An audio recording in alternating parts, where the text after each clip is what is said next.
حارث کو آتشفشاں بندہ دیکھ لائبہ کو فوراً احساس ہوا کہ کیا بول گئی ہے۔ بولو کیا بکواس کی ہے ابھی تم نے؟ حارث کے بازو کو اپنی گرفت میں سخت کرتے ہوئے بولا تو لائبہ نے سختی سے اپنی آنکھیں بند کر لی۔ وہ غلطی سے بول دیا، عادت ہے نا؟ لائبہ حارث کی طرف دیکھتے ہوئے بولی، بدلو اپنی اس عادت کو۔ کیا تم اتنی بچی ہو کہ تمہیں میرے اور اپنے رشتے کے بارے میں معلوم نہیں کہ میں رشتے میں تمہارا کیا لگتا ہوں؟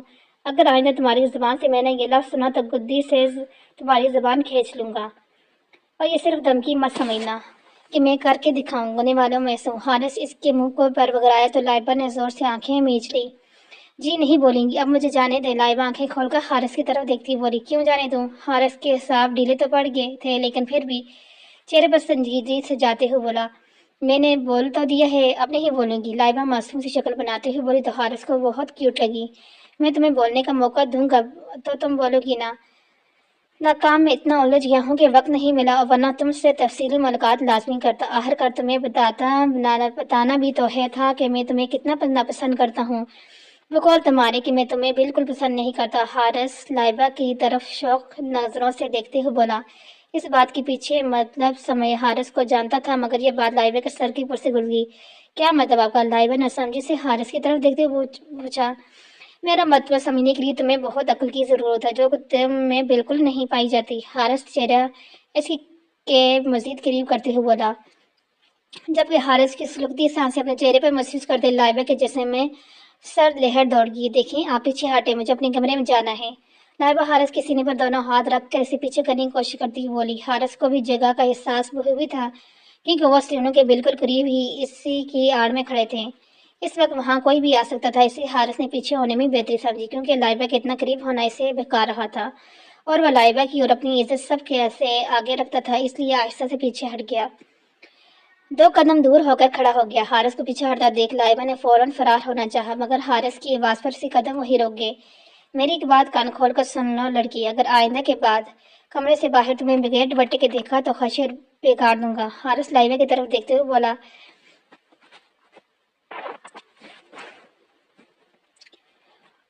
لائبہ نے فوراً اپنے حلیے پر غور کیا۔ حارث سے ٹکرانے کی وجہ سے دوپٹہ سر سے سر کر گلے میں آ گیا تھا۔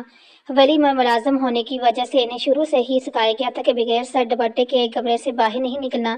کمرے کی چاردیواری میں وہ بغیر دوپٹے کی بھی رہ لیتی تھی، مگر کمرے سے باہر ان کے سر پر ہمیشہ دوپٹہ ہوتا تھا۔